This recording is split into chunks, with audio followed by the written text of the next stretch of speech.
Unlike many other ancient Egyptian burial grounds, King Tutankhamun's tomb stayed hidden and free of unwanted thieves for 3,000 years.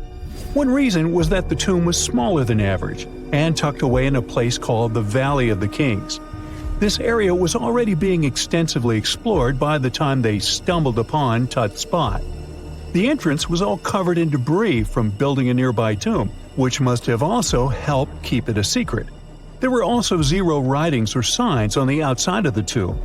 Time passing also played a part in keeping it in amazing shape until the 1920s, when a man named Howard Carter finally made it in. But was Carter that big of a hero? Some recent findings say he might have been sneakier than initially thought. People used to think Carter wasn't just a glorified treasure hunter, he was a true archaeologist. Before Tut, he had been on a relentless quest for Egyptian artifacts.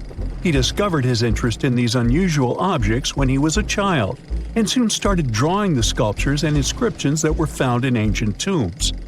After stumbling upon the remains of King Tut, Carter spent a decade recording and processing all sorts of objects, like golden thrones, chariots, and statues from Tut's tomb, shipping them down the Nile to Egypt's museum in Cairo.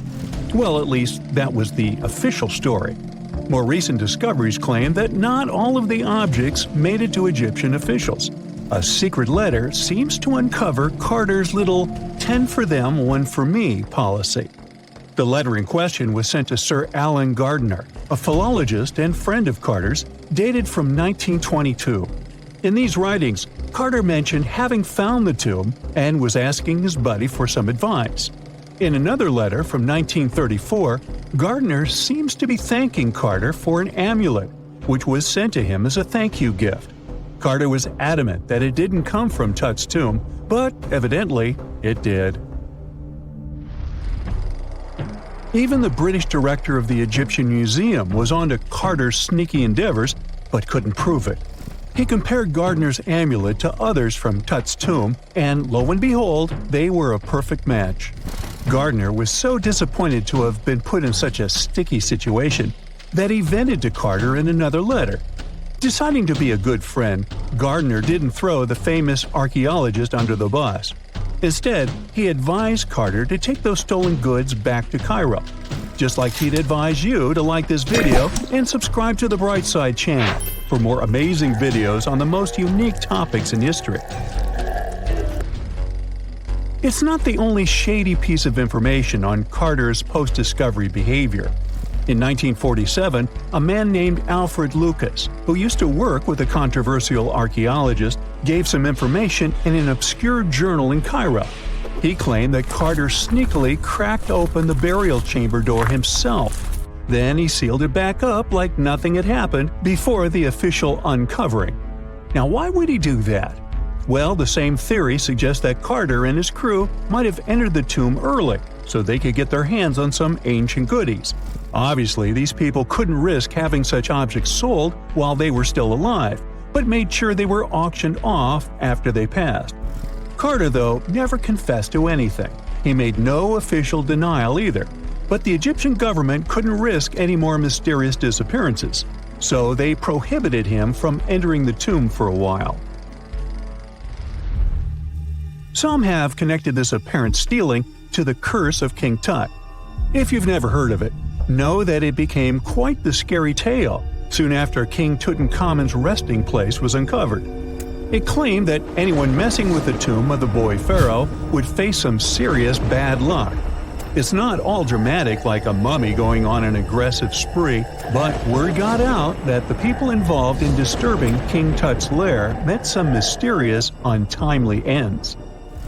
The main untimely passing related to this supposed curse is that of George Herbert, the 5th Earl of Carnarvon. He was this British aristocrat who helped fund the search for the tomb. He passed away just a year after the tomb was opened. Now, people love to call it mysterious, but it turns out that Herbert was already in pretty bad shape health-wise when he got to Cairo, and he ended up getting taken down by a regular disease. Now, let's talk numbers.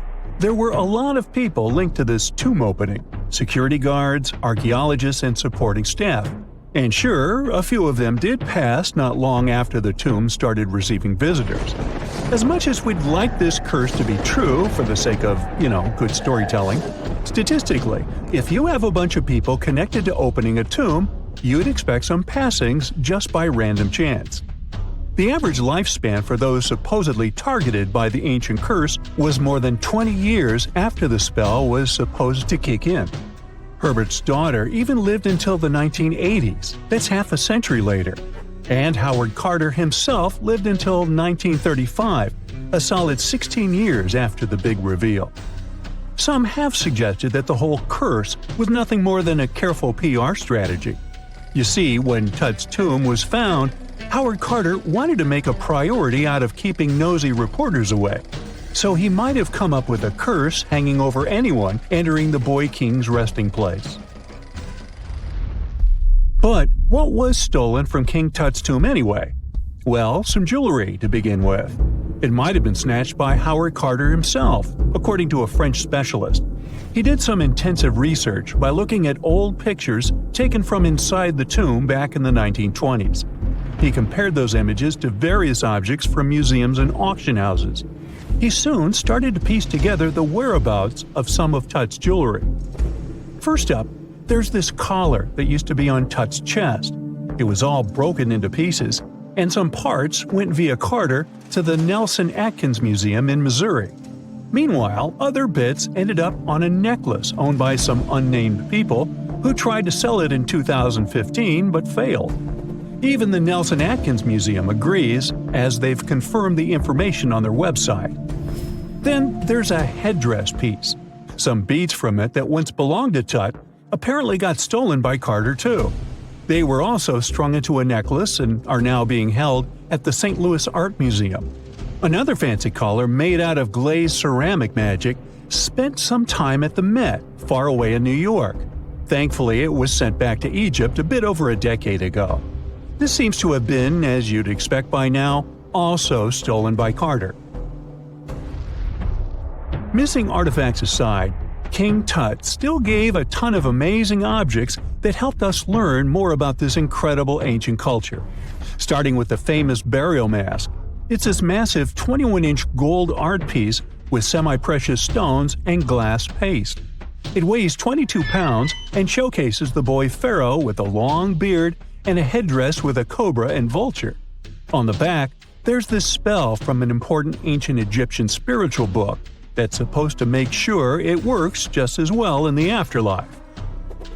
Tut was also apparently a board game enthusiast. They found 4 board games in his tomb, some made of ivory. Archaeologists also found a pair of gold sandals, though you'd imagine they were more for show than for comfort. In fact, the pharaoh probably never wore them in his lifetime. Now, speaking of fashion items, it turns out Tut was quite the fancy ruler. They even found a mannequin in his tomb that was used to pick out, adjust, and store his outfits and jewelry. The boy king seemed to have also enjoyed some music, based on the 2 trumpets historians found in his tomb. Though they were played back in 1935 in a BBC broadcast, the instruments are today considered too fragile to be maneuvered. In November 1922, a boy walked through the desert mountains of Egypt and discovered some ancient steps carved into the rock. Subsequently, this find became one of the world's largest and most significant archaeological discoveries. This step was part of Tutankhamun's untouched tomb. Archaeologists found about 5,000 ancient objects, including jewelry, fabrics, painted vases, and funeral masks. You've probably seen one of them. It has become one of the most recognizable attributes of ancient Egypt. More than 100 years have passed since then, and now humanity has finally become close to another large-scale discovery, the tomb of Cleopatra. This queen was the last active ruler of the Ptolemaic Kingdom of Egypt, who sat on the throne from 51 to 30 BCE. There are many ancient records about Cleopatra, her reign, and her unusual personality, but until now, no one has discovered the secrets about her passing away in the burial place. So, one archaeologist, Dr. Kathleen Martinez, has been studying ancient records and temples around Alexandria for decades and concluded that the tomb of the queen should be located under the ancient city of Taposiris Magna, founded in 280 BCE. It was a big city on the northern coast of Egypt where tens of thousands of people were engaged in trade and industry, and it seems that Dr. Martinez's guesses turned out to be correct. She and a group of archaeologists have discovered a secret underground tunnel near Alexandria with a length of about 0.8 miles. It was cut into the rock under Taposiris Magna's temple. During further excavations, they found many things that indicate Cleopatra's tomb lies in the tunnel's depths. It's also possible that she is buried there together with the Roman commander, Mark Antony. According to ancient records, Cleopatra and Mark Antony loved each other and together opposed the Roman Senate, which declared Antony a traitor. The fact that natural disasters have occurred on the territory of Taposiris Magna for thousands of years can complicate the excavations. Earthquakes and floods destroyed the city and possibly flooded its underground tunnels. But archaeologists hope the ancient tomb remains untouched, and that it hides many treasures and records about the royal life of ancient Egypt during the reign of the last dynasty.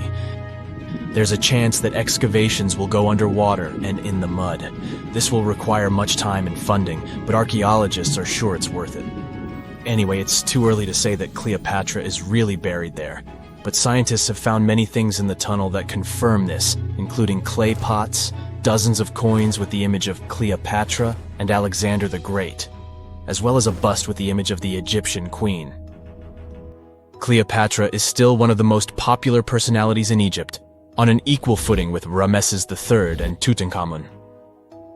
She inspired many films, paintings, and books, but what made her so popular? She became famous for her inconsistency. She was a beautiful, intelligent ruler who pulled Egypt out of the crisis and made it a prosperous power. Medieval Arabic texts say she knew chemistry, mathematics, and philosophy, and may have written several scientific books. She knew several languages and had excellent diplomatic skills. At the same time, there are many legends that she was a femme fatale who drove many men crazy. However, there's no evidence that her beauty was incomparable.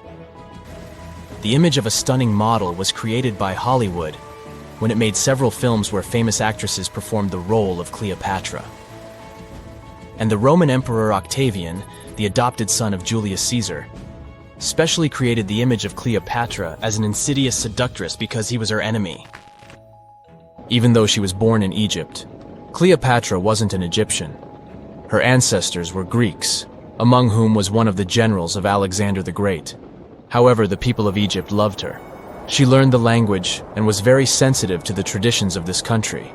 She knew the history, mentality, and customs of ancient Egypt well. She raised the level of its economy and strengthened its status as a world power.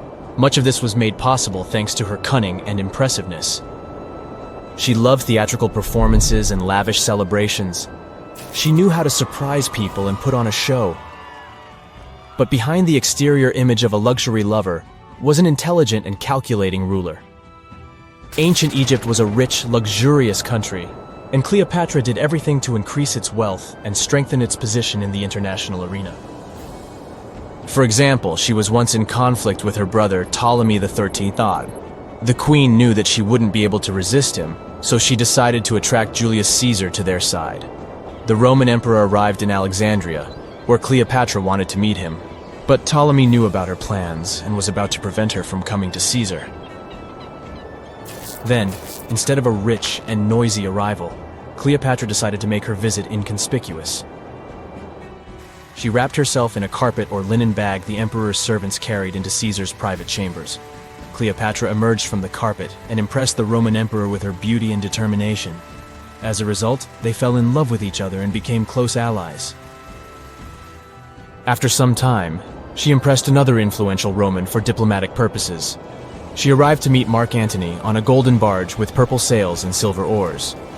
Cleopatra was dressed in the image of Aphrodite and sat under a magnificent canopy. Her servants dressed like cupids and were blowing her fan and burning incense. But Cleopatra created such a show for a reason. She knew that Antony revered Greek mythology, and considered himself the embodiment of Dionysus. As a result, he was so impressed with this woman that he ended up marrying her. Cleopatra defended her crown, strengthened her alliance with Rome, and bore Antony 3 children. In Egypt, they threw big parties and enjoyed wealth with power. However, the relationship of a high-ranking official with the Egyptian queen caused a scandal in Rome. Octavian was Antony's primary opponent in the struggle for power, so he exploited the situation to darken the competitor's reputation. He used propaganda to make Cleopatra an insidious seductress in the eyes of Roman citizens. He accused Antony of succumbing to her charms. The Roman Senate supported Octavian and declared Cleopatra an enemy. In 33 BCE, this conflict reached a high point when Antony's navy clashed with Octavian's fleet. The latter won and forced his enemy to flee to Egypt with Cleopatra. According to some records, they took refuge near Alexandria. Pursued by the Romans, they hid in one of Cleopatra's palaces and met their end. Some legends say that Cleopatra was an expert in poisons. She provoked a venomous snake, a viper or an Egyptian cobra, to bite her. Also, according to another legend, she pricked herself with a poisonous needle. There's a theory that Cleopatra always carried an ampule with poison inside her hairbrush. And when she was cornered, she soaked the needle with this poison and pricked herself. None of this can be said for sure. Scientists are still trying to find out the truth. Perhaps when they reach Cleopatra's tomb, the world will get more answers about her tragic fate. She is considered the last ruler of Egypt. After her passing, Octavian plundered her palaces and temples and returned to Rome, where he became the main emperor. He successfully ruled the country and expanded its borders. His reign ended when he turned 75. World history would have looked different if Cleopatra and Mark Antony hadn't lost that naval battle. By the way, did you know that more time has passed between Cleopatra's reign and Neil Armstrong's flight to the moon than between the reign of the Egyptian queen and the construction of the Great Pyramid of Giza? Armstrong took a step on the Earth satellite in 1969, 38 years after the birth of Cleopatra. And the construction of the pyramid took place in 2560 BCE. Imagine how long the history of ancient Egypt is. Cleopatra is closer to us in time than to the pyramids. For more than 3,000 years, the gold mask of Pharaoh Tutankhamun stayed hidden in the Valley of the Kings. This artifact, which stands about 21 inches tall, shows how skilled and artistic the ancient Egyptians were. But nobody expected that X-rays would reveal its biggest secret. King Tut was the last ruler of his family during the 18th dynasty. He took the throne at just 9 years old, but ruled for only 10 years before he passed away unexpectedly. If we're being honest, back in ancient Egypt, he was mostly forgotten by the rulers who came after him. His tomb wasn't a big deal for them, so much so that even the grave robbers forgot about him. It might sound a bit sad, but the truth is that it was actually great news for us. Since his tomb was practically forgotten, it ended up being perfectly preserved. While the other tombs in the Valley of the Kings were looted, his remained sealed and untouched.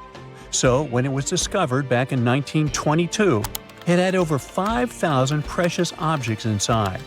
That made Tutankhamun basically an instant celebrity and one of the best-known pharaohs nowadays. Among the treasures was the most stunning piece, his golden mask. This mask is said to be an exact image of the king's face, or at least it was supposed to be, but we'll get to that later.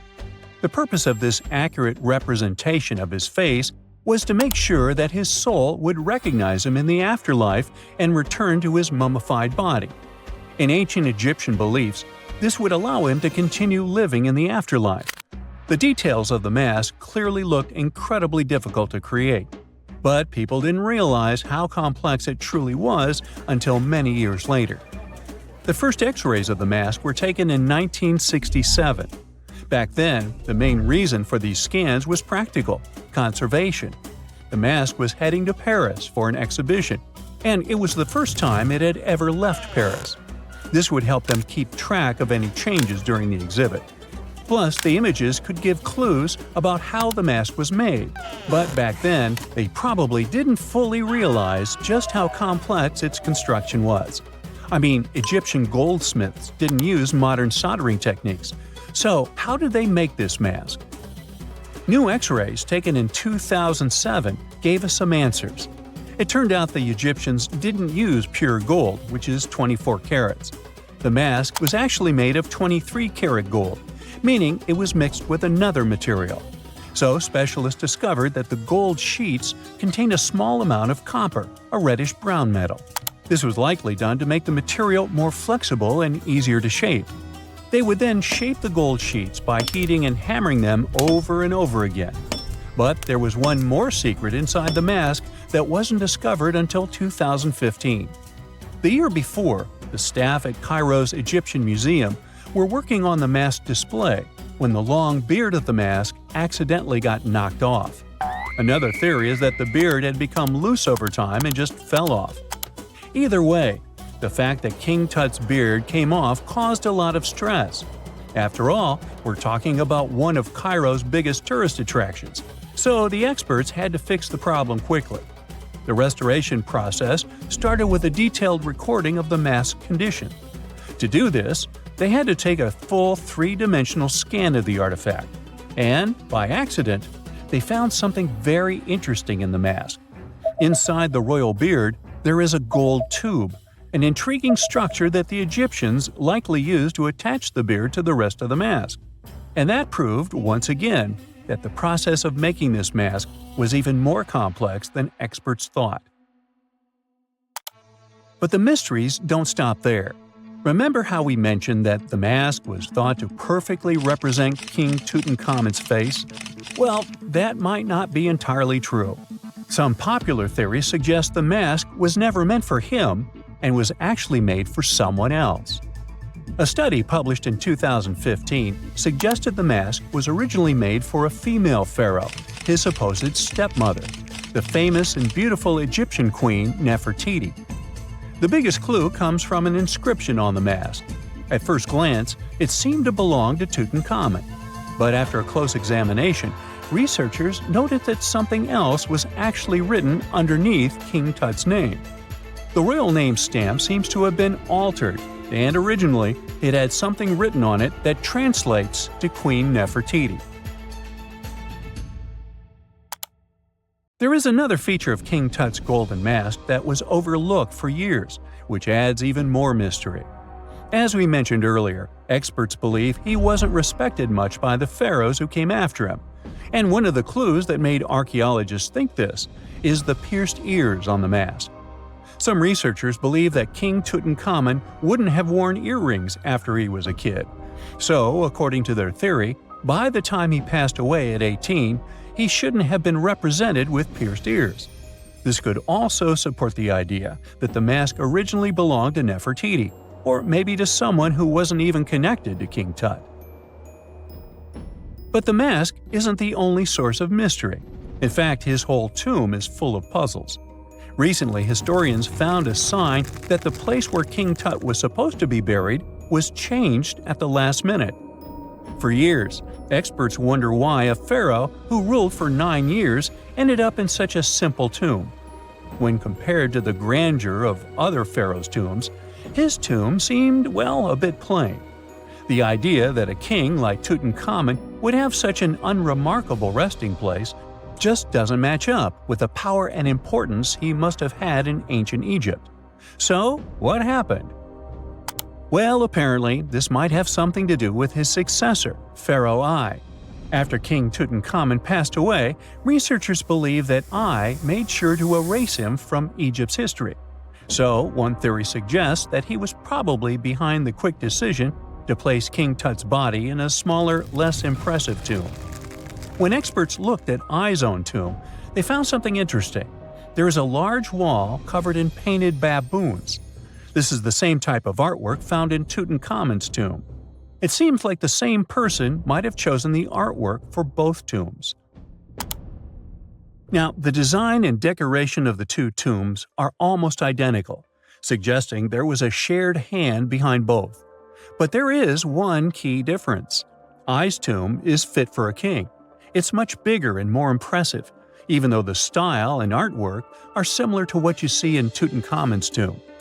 So the theory suggests that I decided what went into both tombs. Since Tut passed away unexpectedly at a young age, his grand tomb wasn't finished in time. Normally, pharaohs start building their tombs while they're still alive to make sure everything is perfect.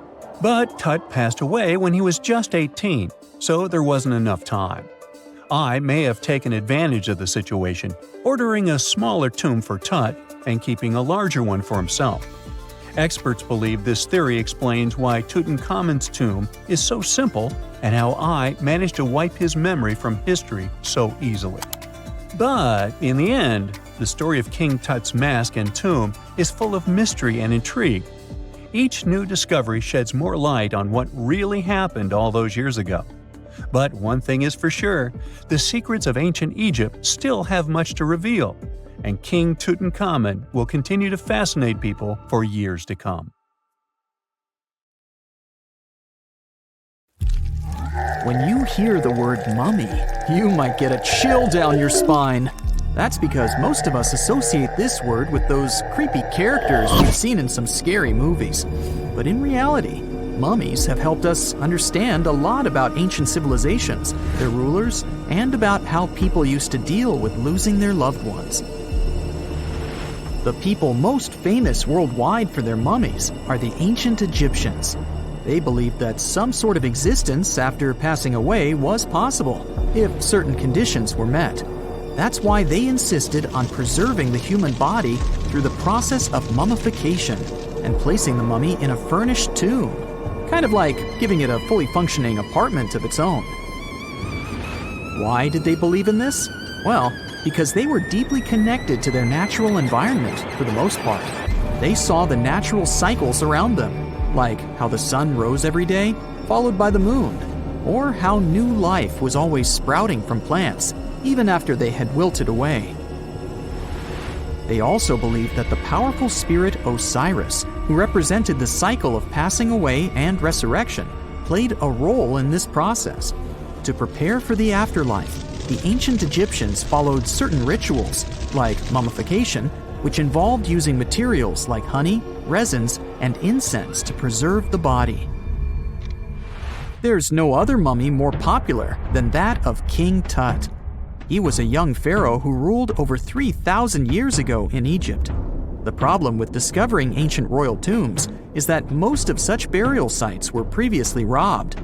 People knew ancient rulers had been left with many valuable belongings, so those locations became vulnerable to thieves. When King Tut's tomb was opened in 1922, people were excited because it had not been robbed, like many other previously discovered royal tombs. That's how well hidden it was.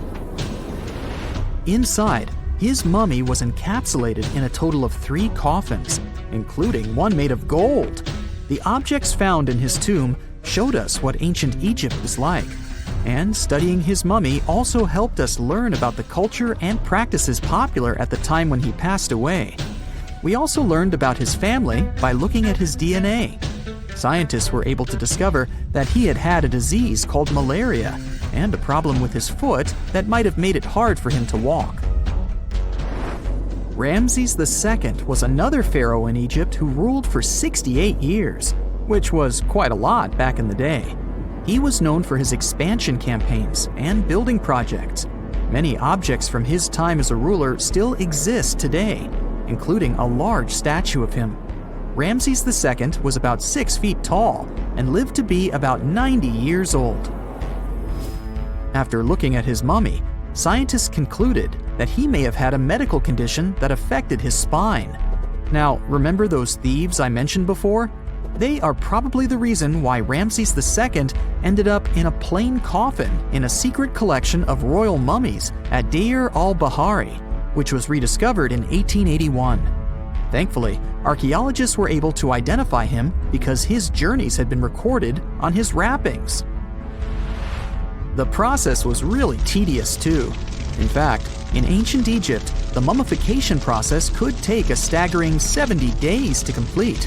A special person would say a very specific speech while delicately handling the body and drying it out using a type of salt called natron.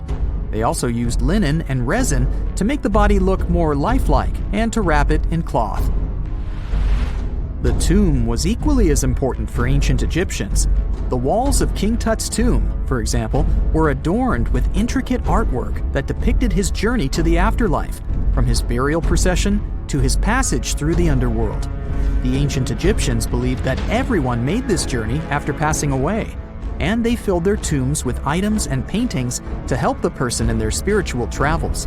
Additionally, the walls of the tomb were decorated with spells from a special book, which contained a collection of poems that the Egyptians believed would help people reach the afterlife. And speaking of how important this journey was, people also placed food in these ancient tombs. In King Tut's tomb, archaeologists discovered 36 jars of vintage beverages and 8 baskets of fruit, which were believed to be left there to help him in his journey to the afterlife. The Egyptians believed that traveling to the afterlife took a really long time, so they left a lot of supplies, such as food and water, to sustain their loved ones. Pharaohs also generally had numerous luxurious garments and beautiful jewelry in their tombs to ensure that they would have a fashionable journey. These items included various types of linen clothing, such as tunics, scarves, gloves, and headdresses, as well as a lot of gold jewelry with precious stones, like bracelets, buckles, pendants, necklaces, rings, and even precious depictions of insects for protection. Some were also deposited with fans made from ivory and ostrich feathers to keep them cool in the afterlife. Some ancient rulers were even placed in their forever apartments along with boats.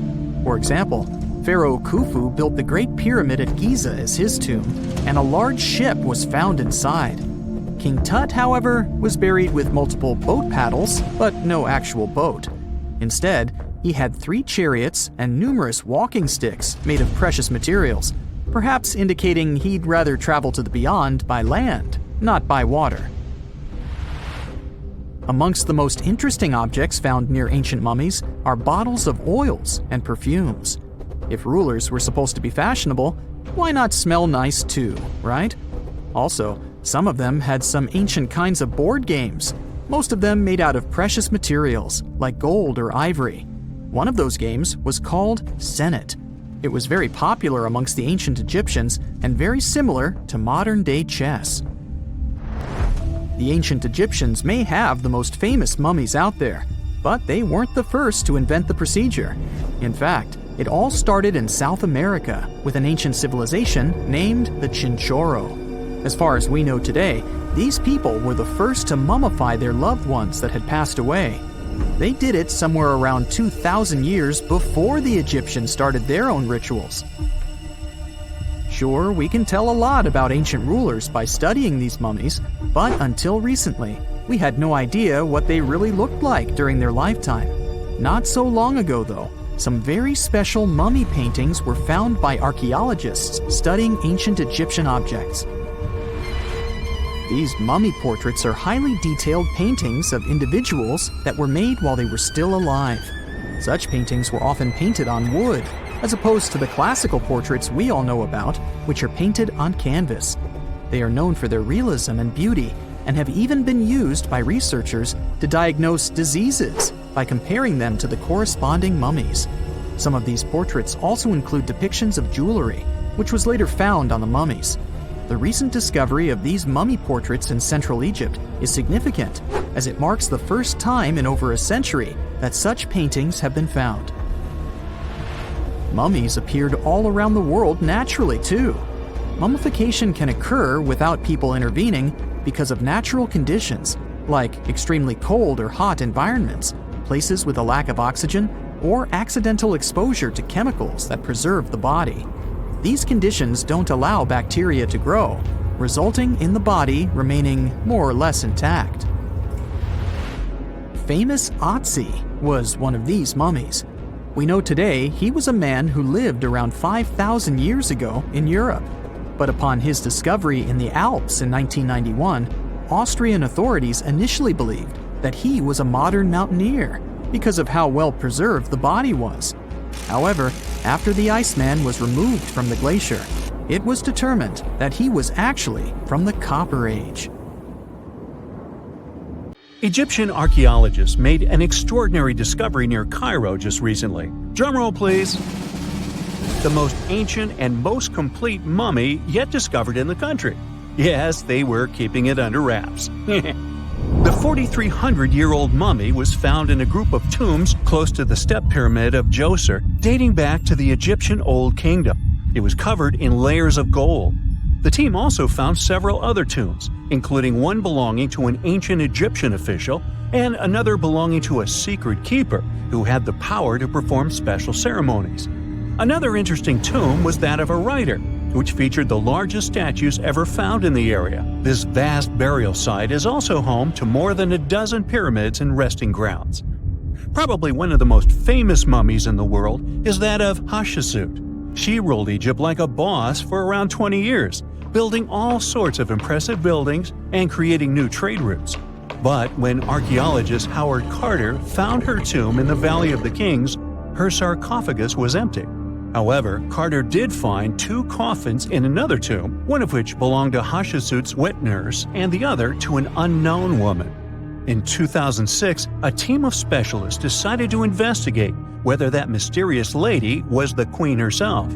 They found a molar tooth in a wooden box with Hatshepsut's name on it, and when they compared it to a gap in the mummy's mouth, it was a perfect match. Ramses II was a pretty impressive ruler, but it was his mummy that eventually made history. Now, we don't hear too much about his daddy. Okay, I'll stop. Ramses is considered to be the most powerful pharaoh in all of Egypt, as he reigned for a whopping 6 decades. He also lived to be over 90 years old. Now that's pretty amazing, considering the time he lived in. Ramses II supposedly had over 100 offspring too. Talk about a big family. When he passed away, his body was originally buried in the Valley of the Kings, but some sneaky guys tried to rob his tomb of all his treasures. Officials back in the day weren't having any of that though, so they moved his body to a secret location to keep it safe. Fast forward to the 1800s, and Ramses II's mummy was discovered along with a bunch of other rulers and important officials. But it wasn't in the best condition, so archaeologists flew it to Paris to get it, pampered. Problem was, he couldn't just be transported into another country. The only solution available was to give Ramses II his own passport. His occupation was listed as king, and the document even featured his photo. Most mummies aren't necessarily known for having the most hydrated skin.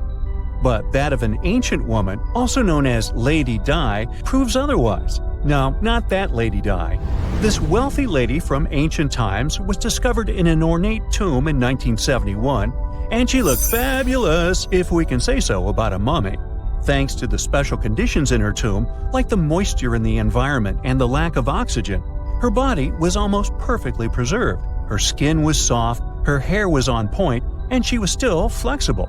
The museum that now proudly displays her mummy also shows a ton of fancy items that were buried with her, like dinnerware and musical instruments. Archaeologists investigated the mummy further and discovered that she passed away from a heart attack at around 50 years old. Even though it hasn't been around for over 2,000 years, Lady Di is still making history. The mummy of Ötzi the Iceman was discovered in the Alps in 1991. Austrian authorities initially thought he was a modern mountaineer because he was so well preserved. Turns out, he was actually from the Copper Age. He was found in a mountain pass over 10,000 feet above sea level. Through studying his mummy, we've learned so much about life in Copper Age Europe. For example, we know that he was a native of Central Europe and enjoyed eating meat. He also suffered from arthritis, narrowing arteries, and intestinal problems.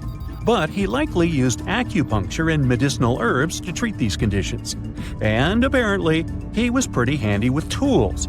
He sharpened them just days before his untimely demise.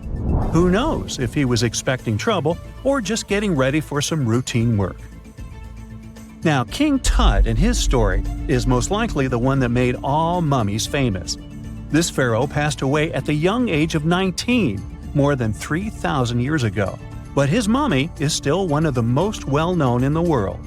When his tomb was opened in 1922, people went wild because it was still intact, unlike many other royal tombs. It had some seriously blinged-out coffins, including one made of solid gold. Not only did Tut's tomb give us a glimpse into ancient Egyptian history, But his mummy also taught us a lot about the time he lived in. DNA analysis helped identify his parents and revealed that the pharaoh had a rare bone disorder that might have made walking a bit tough. Now, Ginger is most likely one of the coolest mummies you'll ever hear about. He's like a time traveler from 5,000 years ago who's still looking fly with his golden hair and perfectly preserved nails. Ginger was discovered in Egypt and is believed to be the earliest known mummified body. Before people even knew about mummification, they used to place bodies in shallow graves in the hot, dry sand. And since the sand absorbed all the water, bacteria couldn't reproduce and the body was preserved naturally. Now, scientists are not sure if Ginger's preservation was intentional or not, but since he was buried with some pottery vessels, it's likely that whoever buried him knew some serious preservation techniques.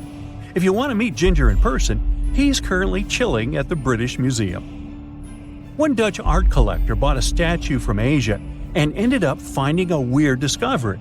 The statue contained a mummy hidden inside. Unfortunately, the body was too fragile to move, so they had to leave it there. The coolest part is that this mummy is over 1,000 years old and was on display for 200 years before being encased in the statue. When scientists did a CT scan, they found out that the mummy was filled with paper scraps covered in writings. Experts think he might have done this thing called self-mummification, which is a pretty intense process involving a special diet and tea that makes your body less prone to bacteria. Only a few people could handle this ritual, and those who managed to do that were seriously respected. No other Egyptian queen has baffled scientists and historians like the stunning Nefertiti. Based on her statues, she was known for her slender neck, wide eyes, and high cheekbones. Her name translates to "the beautiful woman has come." Talk about living up to your name, huh? Even though she wasn't a pharaoh herself, Nefertiti still managed to leave a lasting impression. Written records suggest that, as a wife and queen, she held an incredibly influential role. Because of her power, she was indeed admired, but she also managed to make quite a lot of enemies throughout her life. She was also related to King Tut, but not biologically.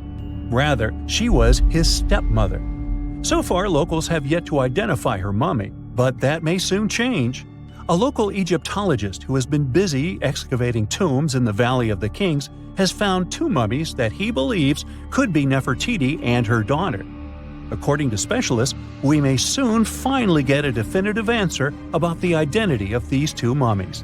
And if one of them does turn out to be Nefertiti, we could be in for a real treat. DNA analysis and CT scans of the mummy could give us the most complete and accurate image of the queen that we've ever seen. It's crazy to think that we've only scratched the surface of what lies beneath modern-day Egypt. Nefertiti ruled during a time of great power and prosperity in Egypt, but unfortunately passed away in a period of social turmoil, leading to her gravesite being lost. Now, where's my mummy? It's nighttime, and you're about to walk inside Pharaoh Tutankhamun's final resting place. You know, King Tut.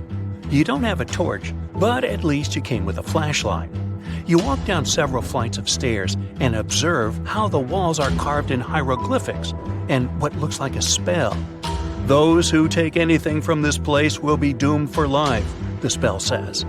Even if you don't really believe it, this scares you a little bit. You find a huge stone door. Is it a trap? You manage to open it, but oh no, it's only an empty chamber. You check your map. It seems like you're heading in the right direction. After what feels like hours, you realize you must be trapped inside a labyrinth. You try to retrace your steps, but you can't find the door where you came in from anymore. That's it, you think to yourself. You've fallen for the Pharaoh's trap. What's worse, you didn't bring a lunch. Okay, so we've all seen Hollywood movies where the main character is exploring ancient ruins and faces some seriously dangerous traps, right? We've been told Egyptian royalty protected their final resting places with venomous scorpions and snakes, sliding doors that will trap you for life, and giant rolling boulders that will crush anyone on their paths. The thing is, were these traps truly real? Well, I regret to be the one to break it to you, but this is all fiction. These elaborate traps were too technologically advanced for ancient civilizations to pull off. That is not to say, however, that there weren't any traps at all. Ancient civilizations, like the Egyptians and the Mayans, are known for their practice of building entire monuments dedicated to the ones who had passed away. These structures would often reflect the position of person occupied in society. So, for the really important people, the VIPs of their times, massive monuments were built to host their bodies long after they were gone. Some of these civilizations believed that a person's life would continue on the other side of the veil. For that reason, a person would be buried together with the belongings of their current life. If they had a lot of money and power and stuff, that meant their resting places would be filled with riches and gold. Now imagine if you lived in ancient Egypt and you knew exactly where all the pharaohs' tombs were located and had heard rumors of the amount of wealth kept in these places. Maybe you would be tempted to go check it out, right? We're talking about large rooms filled from floor to ceiling with golden artifacts, jewels, and even money. I mean, it does sound tempting. And since there weren't any security guards protecting the entrance of these places, Egyptians needed to get creative as to how they would protect these riches. These old civilizations found some traps to be useful. A recurring one was building empty rooms inside the monument to confuse a burglar. Now, let's take a look at Amenhotep III's final resting place as an example. It was built in the city of Luxor, in a spot also known as the Western Valley of the Kings. Two French engineers originally discovered the monument between 1905 and 1914 CE. The structure is huge and has more than 10 chambers, connected by long corridors and steep stairways. The King's Chamber is the most hidden one, and for an outsider to try and find it, they will probably enter a lot of empty rooms beforehand. Other pharaohs tried to protect their riches by commissioning monuments with false doors concealing pits that were up to 20 feet deep. This way, an unwarned and unwanted visitor would be surprised by the deep hole on their way to the king's resting chamber. Alongside false doors, pharaohs made sure to build labyrinth-style corridors and false walls. This way, robbers could take hours or days before they found the king's real chamber. As to pits with poisonous snakes on them, if there were any reptiles inside these monuments, they probably got inside on their own, and would most likely not stay there for long. There is no way snakes would survive years and years without food inside these pits. So yes, another Hollywood-induced belief right there. If these traps seem boring to you, archaeologists did find an interesting deterrent in the final resting place of the Red Queen of Palenque in Mexico. Palenque was one of the most powerful Mayan cities in pre-Columbian Mexico, and the Red Queen was believed to be the grandmother of the last Mayan king, undoubtedly a person of immense importance to the empire. In her honor, a huge monument was built to keep her body after her passing. The discovery of the tomb itself was already thrilling. Archaeologists found an ancient monument when digging at the site back in 1994. The first thing they found was a room with a hidden door. Once they opened the door, they discovered a long corridor. Finally, at the end of this corridor was the Queen's chamber. The team of archaeologists was beyond excited to unearth this chamber with the mummy of the Queen herself still inside it. They found her to be accompanied by her pearls, jade shells, and expensive rocks. But as the team explored the remains, they saw something rather strange. The room was filled with a red-colored powder. Researchers knew that the color red was important to the Mayan people, and that much of their clothing and buildings were decorated with this color. But they didn't understand why the queen was buried with this unknown red substance. After they took a sample back with them for further analysis, they discovered that the red powder was cinnabar, a very dangerous mineral. This powder, when inhaled, can cause, shall we say, severe health damage to a person. The team concluded that this could only be a trap for anyone trying to steal her riches. Okay, so dangerous powders might have worked as the most intense traps we've seen until now. But perhaps the cheapest way to keep out unwanted visitors was to advertise spells written out all over the monument. We'd probably laugh at these today, but back in the day, they were more or less effective. Spells usually said that the person who took anything from that place would meet a tragic fate. Some spells said that robbers would lose their houses in big fires or terrible floods. Other spells said burglars would have incurable and undiagnosed health issues, but they weren't really enough to stop people from taking any gold. There are some stories surrounding how these spells might have been real. One of them is from the famous British Egyptologist Howard Carter, the one responsible for unearthing Pharaoh Tutankhamen's resting place in the 1920s. After months of unsuccessful digging, Carter discovered the tomb's existence by chance. He found the entrance to a stairway right beneath the soil where he had been searching all those months. With the help of a team, he cleared the piles of sand blocking the stairs and discovered a doorway. The door had several royal symbols carved into it, and Carter knew this could only mean a very important person had been buried there. And he was right.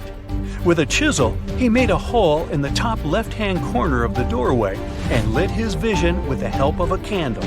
He couldn't believe what he was seeing, the reflection of several golden and jeweled items crowding the chamber before him. Lost for 3,000 years, Carter had just discovered the final resting place of King Tut. But the story didn't finish here. This discovery was accompanied by a series of unfortunate events that led people to believe it had something to do with the pharaoh's spell. Carter himself mysteriously passed away just a few years later, and some of his assistants lost their houses in floods, just like one of the spells threatened. Some say it's just coincidental, as there's no real proof of these things being connected. Well, what do you think? Was this an effective trap after all? A girl, once and beautiful, ended up in a grave with a huge sickle across her neck. There were no signs of violence, no indications of any actual crime. Yet, someone was clearly terrified when they forced her into that grave. So scared that they even placed a padlock on the big toe of her left foot. They wanted her to stay in the tomb once and for all, fearing she might rise and take revenge on them. So, a whole community turned against a young lady who wasn't even over 20 years old, deeming her to be of ultimate danger. Do you see what I'm driving at? Let's test your historical knowledge. Who has been feared throughout human history to such an extent that commoners couldn't shake off that lingering sense of dread, even after their passing? If you say witches, warlocks, and vampires, you'd be completely correct. Just a little hint here. If you can't overpower someone physically, you can do it supernaturally. Well, that's at least what people used to think back in the 17th century. Not only was there a sickle and a padlock, but there were also signs of an attempt to twist the girl's corpse in the grave and turn it face down. This attempt had failed, leaving her spine buckled and twisted. By the way, the padlock wasn't necessarily meant to lock a vampire. It was more likely a talisman against evil spirits. That's a peculiar and, let's face it, very cruel way to bury someone.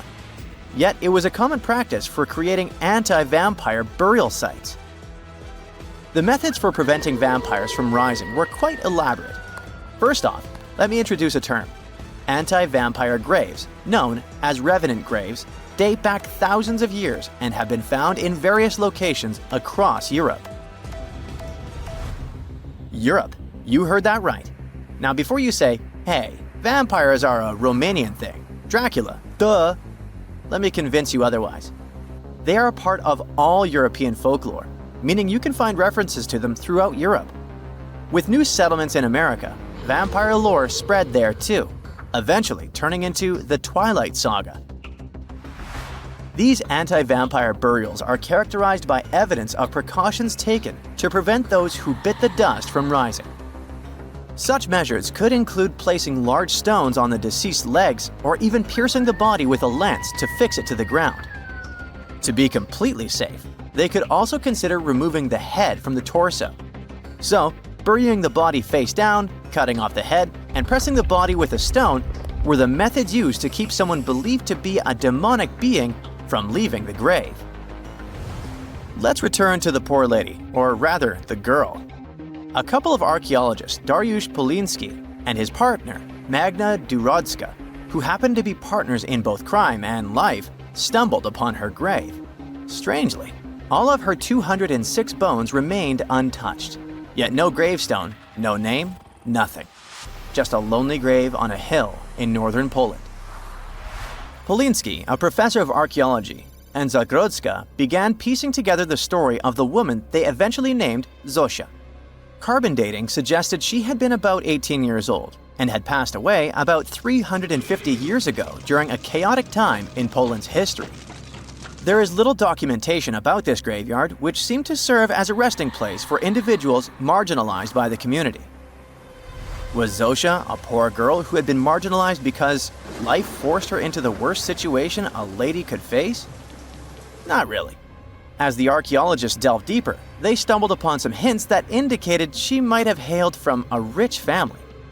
Her burial featured a stylish bonnet, and the delicate silk along with shiny silver and gold threads found with it suggested that it was part of an elegant headdress. This all pointed to the idea that she had some serious status or wealth. But the way she was buried indicated her outsider status in the village of Pien. Perhaps her presence there was unwanted, hence the idea of her being a vampire, backed up by the manner in which she was forced into the grave and held there. By analyzing the structure of her skull and extricating DNA from her skeleton, scientists created a reconstruction of what her face might have looked like. The specialists meticulously reshaped Zosha's likeness using modeling clay on a 3D printed model of her skull, which proved to be a deeply moving experience. They remarked that while they often worked on face reconstructions, in this case, they also sought to restore her dignity. Utilizing these three methods, the team reconstructed Zosha's 400-year-old face, revealing the human story buried beneath supernatural beliefs. It's ironic, isn't it? First, people tried their hardest to make the world forget her face and prevent her from ever coming back. 400 years later, people did everything they could to bring her back to life. Her picture now is all over the internet, yet we will never see the faces of those who buried her. Alas, this reconstruction project only allows viewers to visually connect with Zosha, but her true story remains a mystery. But what we know for sure is that people who were deemed vampires were badly discriminated against, to say the least. Rumor had it that hungry vampires would even steal people to quench their thirst. Let's use math to prove this rumor wrong and prove that Zosha wasn't one of them. Back in the year 1600, there were only 537 million people worldwide. Yeah, this data may not be very accurate, but it's pretty close to reality. A physicist, Kostas Eftimiou, calculated that if a vampire had been drinking one person's blood each month, humanity would have faced extinction within a few years. Starting with one vampire and a population of 537 million in 1600, this math shows we'd have no humans left by July 1602.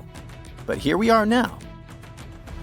Well, while placing a stone on a corpse to make sure the vampire doesn't rise may be something new to you, there are also a bunch of stereotypical things associated with these creatures that you definitely know, such as garlic and mirrors. Funnily enough, even though it's all based on a bunch of superstitions, there's pretty good logic behind the garlic thing. You see, it contains a special compound called allicin, which is a powerful antibiotic.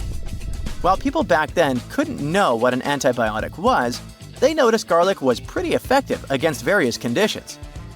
Since they believed vampires were created by a particular blood condition, they also believed garlic could defeat a vampire. And there's more. There's actually a blood condition called porphyria, which makes people look like real vampires. Their skin is pale and their teeth get bigger as their gums shrink. And guess what? People who have porphyria cannot consume garlic, as it worsens their condition. Wow, that's a cool coincidence. The next superstition is a bit fresher, and it's about vampires avoiding mirrors. The first known reference to the mirrors comes from the book Dracula in 1897. But why wouldn't a vampire show a reflection? Simple. Before the plastic era we live in, mirrors were traditionally backed with silver.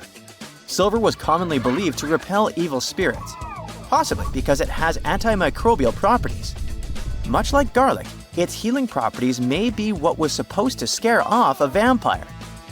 Another reason why suspected vampires may have avoided mirrors is the changes to their appearance from conditions commonly confused with vampirism, like porphyria and rabies. People afflicted with these conditions may have avoided looking in mirrors for that reason, causing others to assume that vampires avoided mirrors. But if you ever met a vampire and these methods don't repel it, I have one more trick for you. Ask the potential vampire to count. It can be spilled grains, seeds, or even the holes in the fishing net if you happen to have one. Vampires are into math, so they'll stop to count, delaying them until sunrise. And we all know that vampires don't do well in sunlight. Ironically, it's Count Von Count, a vampire who teaches us how to count on Sesame Street.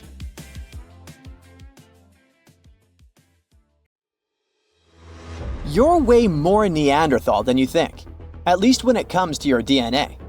These ancient hominids were shorter and stockier than humans today. They made stone tools, used fire, wore clothing, and had some rituals of their own. The official theory says that they went extinct 40,000 years ago, but a new study says Neanderthals probably never really disappeared completely, but could have mixed with modern humans. It looks like every modern human has about 3% of the Neanderthal genome in their DNA. If it's accurate, it means Neanderthals were more connected with our ancestors than we previously thought, and shared a long history of living together. Neanderthals were very close relatives of modern humans, but our families separated about 500,000 years ago. More than 10 years ago, scientists discovered that Neanderthals had families with the early humans who traveled out of Africa. Because of this, people living outside of Africa today have about 1 to 2% of Neanderthal DNA in their genes. We now have only 3 really good examples of complete genetic code from these ancient hominids. The first one comes from bones found in a cave in Croatia that are 50,000 to 65,000 years old. 2 more examples, which are about 80,000 and 50,000 years old, were found in caves in Eurasia. Scientists still aren't sure as much about how modern human DNA got into the Neanderthal genetic alphabet because they don't have enough material to study. But they did compare the existing DNA of 3 Neanderthals with the DNA of 2,000 modern humans. They found that the Neanderthal DNA might be made up to 3.7% of modern human genetic code. It means that in the ancient Neanderthal population, about 1 in 30 parents were modern humans. The scientists found that modern human DNA got mixed into the Neanderthal genetic alphabet during at least 2 periods when humans and Neanderthals were interbreeding. This happened once about 200,000 to 250,000 years ago, and again about 100,000 to 120,000 years ago. There might have been other times they mixed, but we can't see those in the DNA we have now. Another recent study, which hasn't been fully checked by other scientists yet, says that most of the Neanderthal DNA in modern humans came from one big period of mixing, about 47,000 years ago, that lasted for almost 7,000 years. Scientists found skulls that are about 100,000 years old in 2 caves in the Middle East. These skulls look like they belonged to early modern humans, but have some features like bigger eyebrows that might show they had Neanderthal DNA. This could be because of gene flow from Neanderthals, and it fits in the mixing time frame. The study also looked at the genetic differences in the 3 Neanderthal genomes and found out that Neanderthals had an even smaller population than scientists thought before. It could be another proof that Neanderthals didn't just go extinct, but became part of the modern human gene pool. Many groups of modern humans left Africa and mixed with Neanderthals so much that Neanderthals couldn't stay separate.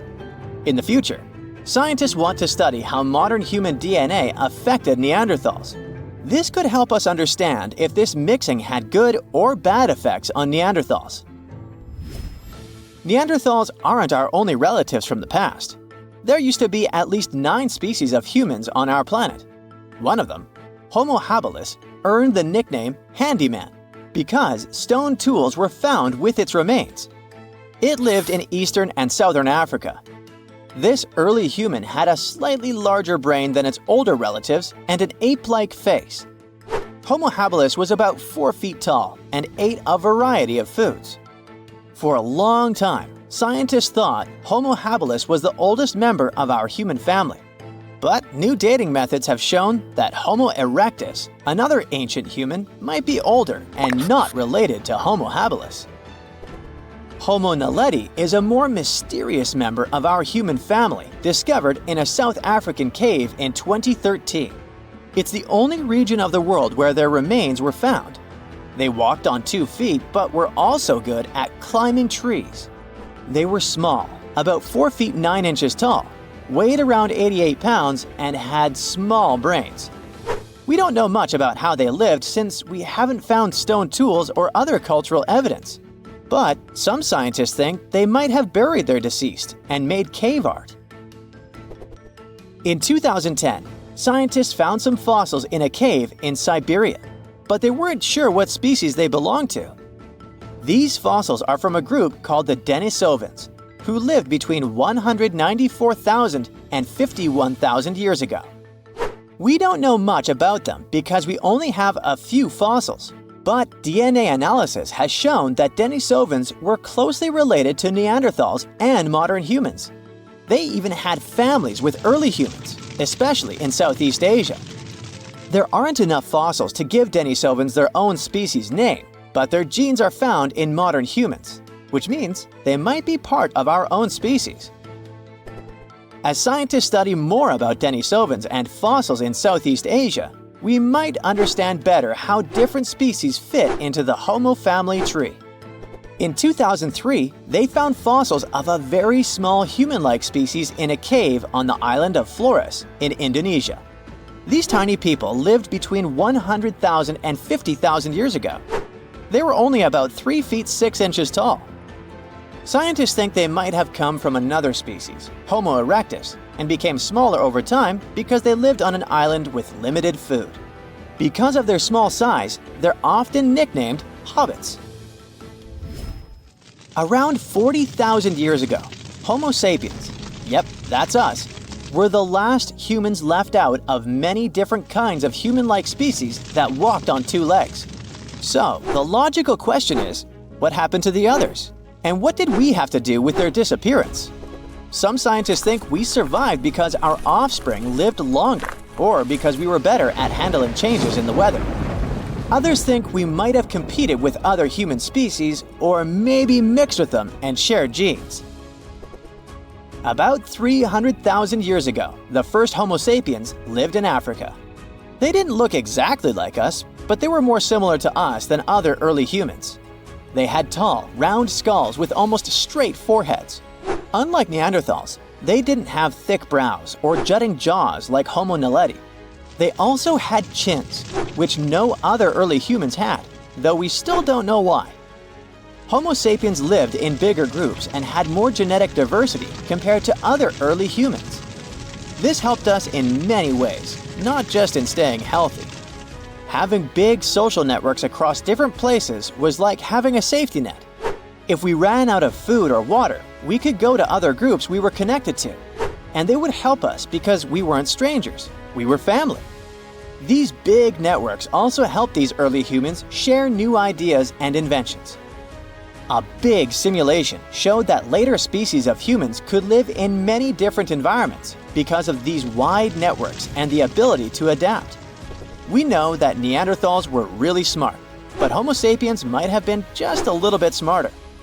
Small inventions like weaving and sewing needles could have given Homo sapiens an edge. Scientists have found evidence of weaving from 35,000 years ago and sewing needles from 30,000 years ago. Weaving lets you make things like baskets and nets to catch food. Sewing needles help you make better clothes and tents, which keep you and your youngsters warm and safe, which is very important for survival.